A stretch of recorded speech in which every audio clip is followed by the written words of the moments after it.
নমস্কার, নিউজ 18 বাংলার ডিজিটালে আপনাদের স্বাগত। আপনাদের সাথে আমি প্রিয়াঙ্কা। সামনেই বড়দিনের উৎসব আর তারপর নিউ ইয়ার, অর্থাৎ একেবারে ফেস্টিভ মুড। আর ফেস্টিভ মুড কাটতে না কাটতেই নতুন সাব ভ্যারিয়েন্টের হাত ধরে আবার কি দাপট দেখাবে করোনা ভাইরাস? আপাতত এই প্রশ্নের মুখেই সারা দেশ। কেন বলছি? কারণ কেরলে করোনা আক্রান্ত এক ব্যক্তির মৃত্যুর পর কেন্দ্রীয় স্বাস্থ্য মন্ত্রকের সতর্কবার্তা যে আশঙ্কাকে আরও পাকাপোক্ত করেছে। কেন্দ্রীয় স্বাস্থ্য মন্ত্রকের আশঙ্কা কোভিডের নতুন সাব ভ্যারিয়েন্ট JN1 BA.2.86.1.1 শুধু কেরল নয়, তামিলনাড়ু, কর্ণাটকের মতো দক্ষিণ ভারতের আরও কয়েকটি রাজ্যে ভাইরাস ছড়াতে শুরু করেছে।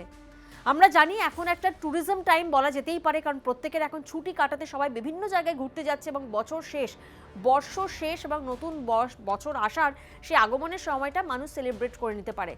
আর তাই জারি হয়েছে সতর্কবার্তা। আমরা জানি দক্ষিণের রাজ্যগুলিতে বাংলার অনেকেই পরিযায়ী শ্রমিক হিসাবে কাজ করেন, আর তাই কেন্দ্রীয় সতর্কবার্তায় বাংলার উদ্বিগ্ন হওয়ার কারণ রয়েছে।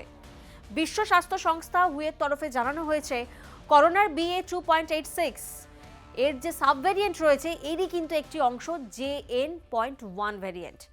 করোনার এই ভ্যারিয়েন্টকে ভ্যারিয়েন্ট অফ ইন্টারেস্ট বলা হচ্ছে। বর্তমানে যে ভ্যাকসিন রয়েছে তা JN.1 ভ্যারিয়েন্টের সংক্রমণ ও মৃত্যু থেকে সুরক্ষা দিতে তো সক্ষম, কিন্তু চরিত্রের বদল ঘটাচ্ছে কোভিডের এই নতুন সাবস্ট্রেন। সংক্রমণ ছড়ানোই শুধু পটু নয়, রোগ প্রতিরোধ ক্ষমতাকে ফাঁকি দেওয়ার কৌশলও তার আয়ত্তে। অর্থাৎ একটু বুঝিয়ে বলি যে সংক্রমণ করার হার কিন্তু ব্যাপক। অর্থাৎ আপনার আশেপাশে যদি কেউ সংক্রমিত হয়ে থাকে তাহলে তার সংক্রমণের হার কিন্তু ব্যাপকভাবে ছড়াবে, এবং যে সংক্রমিত হচ্ছেন তার শরীরের মধ্যে রোগ প্রতিরোধক ক্ষমতাও কিন্তু কোথাও না কোথাও একেবারে কমে যাচ্ছে। তবে আশার কথা, মারণ ক্ষমতা কম, কিন্তু কোমরবিডিটি থাকলে প্রশ্ন উঠতেই পারে।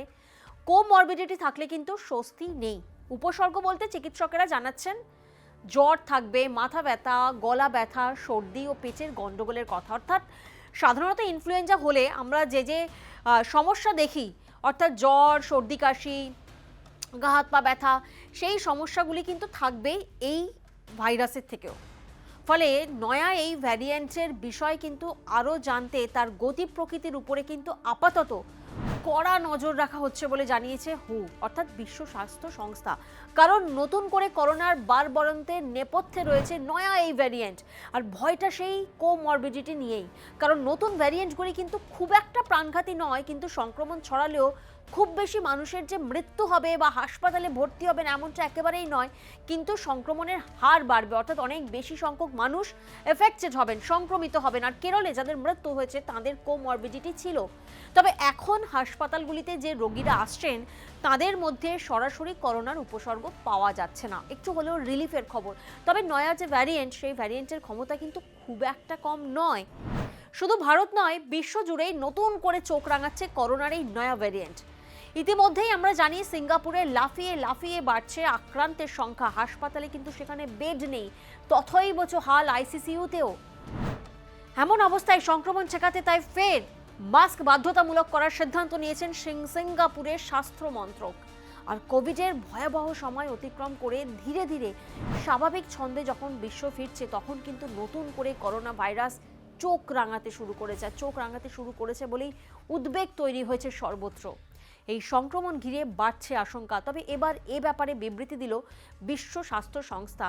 ফলে উৎসবের মরশুম, বাইরে ঘুরবেন, ফিরবেন, খাবেন দাবেন, এনজয় করবেন, ঠিক আছে, কিন্তু নিজেরাও সতর্ক থাকবেন এবং মাস্ক ব্যবহার করুন, যাতে করোনার এই নয়া ভ্যারিয়েন্টের থেকে আপনি নিজেকে বাঁচাতে পারেন। নিউজ 18 বাংলার ডিজিটাল এখনকার মতন এই পর্যন্তই। বাকি সমস্ত খবরের আপডেটের জন্য আপনারা নজর রাখুন নিউজ 18 বাংলায়।